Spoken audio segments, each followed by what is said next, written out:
Hi, I'm Tim, and welcome to WatchYouWant.com. Thanks for logging on.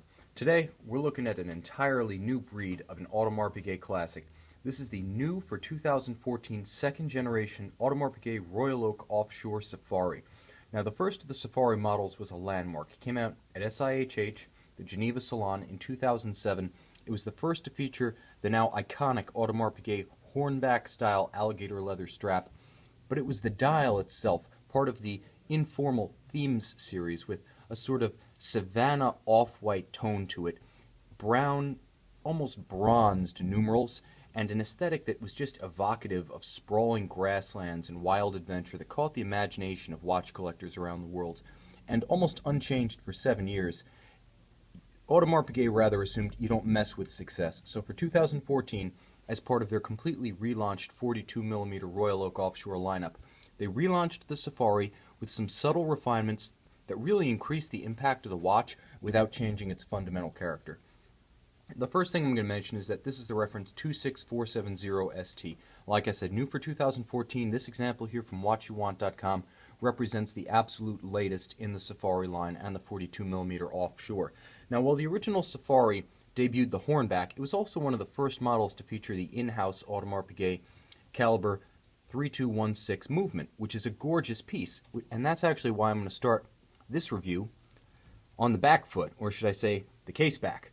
This watch right here features the 3126 like you've never seen it before in a 42mm offshore, completely revealed. Previously, all of that finishing was there, the beveling, the Côte de Genève, the engraving of the 22 karat gold winding rotor, the partridge eye beveling around the individual screw and jewel countersinks. Everything that makes this movement a true work of art by the Audemars Piguet artisans was there, but hidden behind a solid caseback. So for the first time in the 42, we've seen it in the 44, but for the first time in the standard case size, Audemars Piguet has given you that sapphire crystal so you could admire the company's handiwork.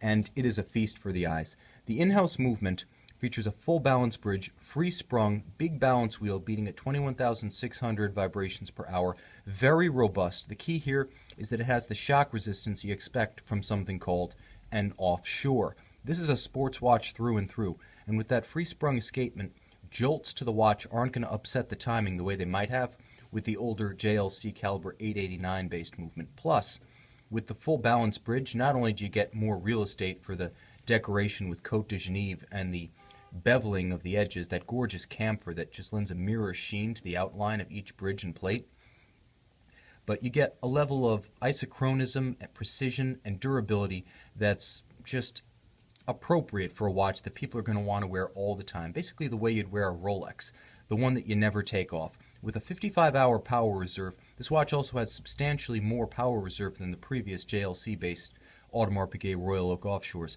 Ceramic winding rotors on this gorgeous 22 karat winding, or I should say ceramic winding rotor bearings support this gorgeous 22 karat winding rotor, which is blazoned with the coat of arms of the Audemars and Piguet families, as you can see. Now those bearings are great because not only do they increase winding efficiency, but they're also maintenance free and unlubricated, so long-term service costs are going to be lower. Now that's a highlight because it's the first we've seen of a sapphire caseback on a 42mm offshore, but it is the dial that defines a Safari, and the latest generation adds impact where the previous watch might have come up just a little bit short of perfection. Here I see a watch that's gone from a gazelle to a lion, and this is where it starts. The use of darker tones for greater contrast. It starts with the date wheel. I know that's elementary, but consider this. Previously on the Safari, it was actually a white date wheel. The contrast with the dial itself was relatively low. Here you have a black magnifier with a black date wheel within, and it anchors this dial, which continues with a bronzed, almost brownish bronze tachymeter scale. Now previously that was a sort of silver that matched the dial. Now it's got a lot more definition. It really flows into the bezel and provides a sort of layered effect, giving the bezel more depth than it had before, because you can follow that dished curve of the tachometer down to the tapisserie pattern, which is accentuated by a darker sort of off-white or cream color than it had before. And that really expresses the geometries of the tapisserie or waffle cut to an extent that you didn't get on the first Safari. At arm's length, that watch could appear a little bit monotone with a bit of a flat, even matte colored dial. Here, there's a lot of definition to each one of those little waffle cuts, and the numerals themselves are just a bit smaller to open the dial up a little more and show you more of that tapisserie, an Audemars Piguet Royal Oak standard from the first one made in 1972. Now, a big change compared to the original Safari is the use of dark subdials. The subdials here are no longer a monotone, but a sort of bronzed brown that matches the tachymeter scale and the numerals.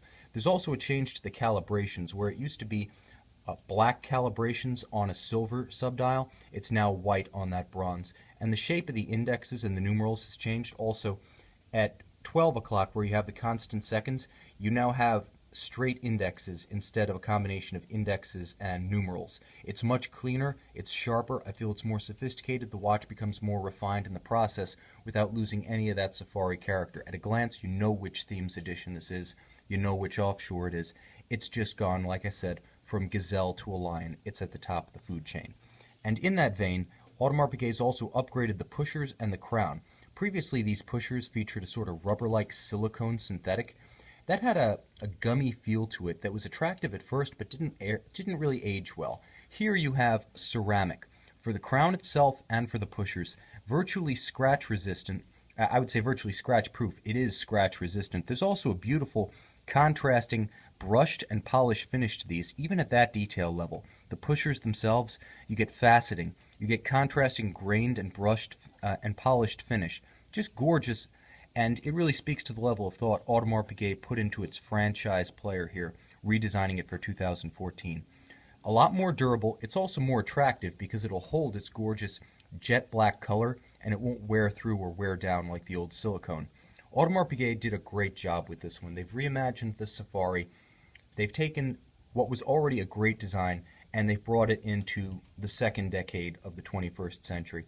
This model, which is one of the newest of any kind available from Audemars Piguet, has been out for less than a year. Available from watchyouwant.com. It comes with full boxes, papers, documents of provenance, all operators' manuals and accessories you would receive from the Audemars Piguet factory boutique, with the exception of one critical feature, and that's the markup. You won't get the factory markup from us, folks. Check out this watch. Check out the second generation Royal Oak Offshore Safari, now with collector-favored pin buckle as opposed to a deployant. I'm confident that if you liked the original Safari, and I certainly did, it was a favorite of mine, but you were on the fence, this is the one that's going to put you over the top. If you like the Safari, you wanted just a bit more, you got it. This is the watch you want.